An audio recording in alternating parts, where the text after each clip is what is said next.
Bonjour à toutes et à tous.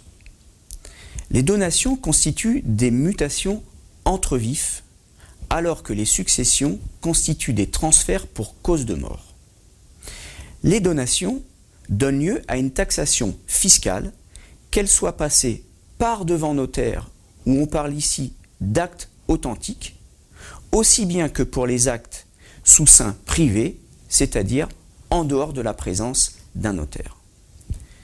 Nous verrons les exceptions à cette taxation et leurs raisons.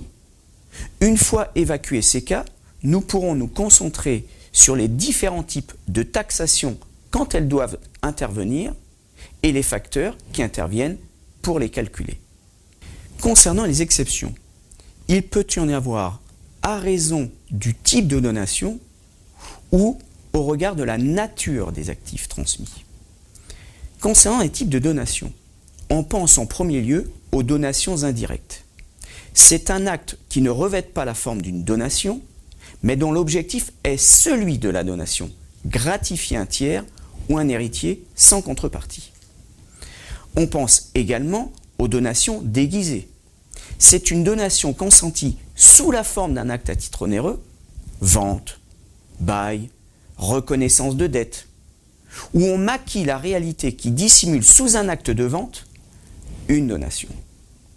On pense enfin au don manuel, qui ne serait pas révélé, ou enfin le présent d'usage, qui en particulier par son montant, ne donne lieu à aucune taxation.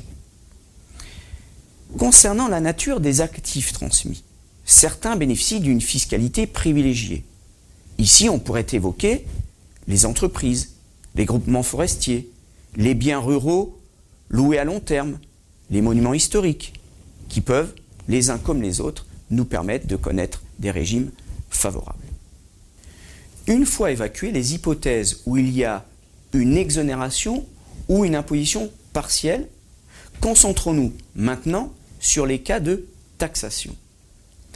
Cette imposition dépend de deux facteurs. Le premier est constitué par les droits de mutation à titre gratuit, quand le second est constitué par les émoluments du notaire.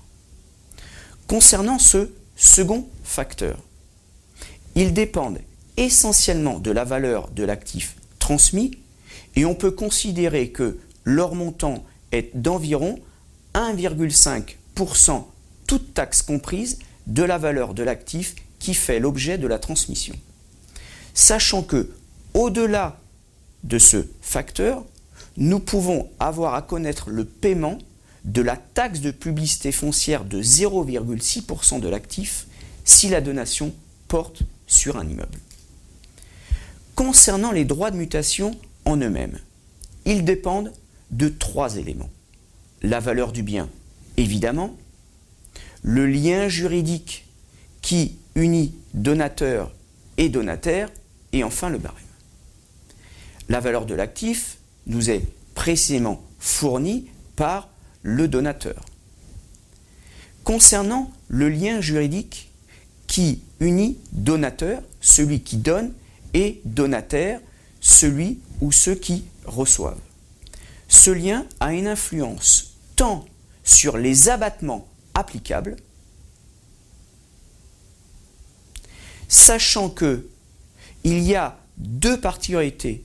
Le cas où le donataire serait un handicapé au sens où l'abattement peut être doublé, aussi bien que lorsque on transmet une somme d'argent, puisque nous pouvons bénéficier ici d'un abattement complémentaire.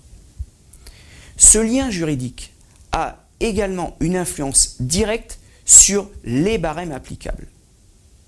Le premier est celui qui s'applique en ligne directe, c'est-à-dire dans les transmissions entre parents, enfants, petits-enfants.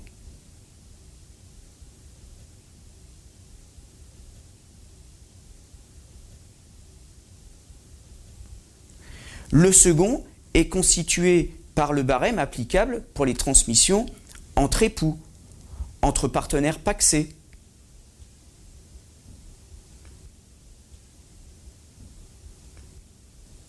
Le troisième a vocation à s'appliquer pour les transmissions en ligne collatérale, oncle, neveu, nièce, et pour les transmissions entre étrangers. Une dernière précision concernant ces abattements. D'un point de vue fiscal, ils se renouvellent, mais uniquement tous les 15 ans.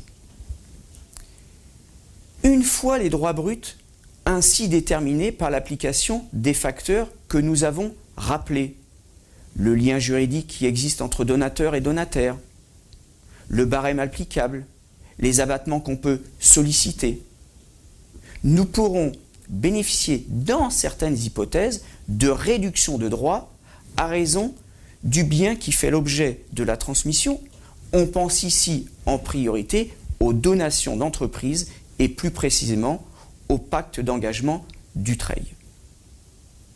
Une dernière précision pour faire un tour d'horizon complet avant que chacun d'entre vous puisse rencontrer son conseil habituel. En matière de donation, habituellement, c'est le donataire, celui qui reçoit, qui paie les droits de mutation.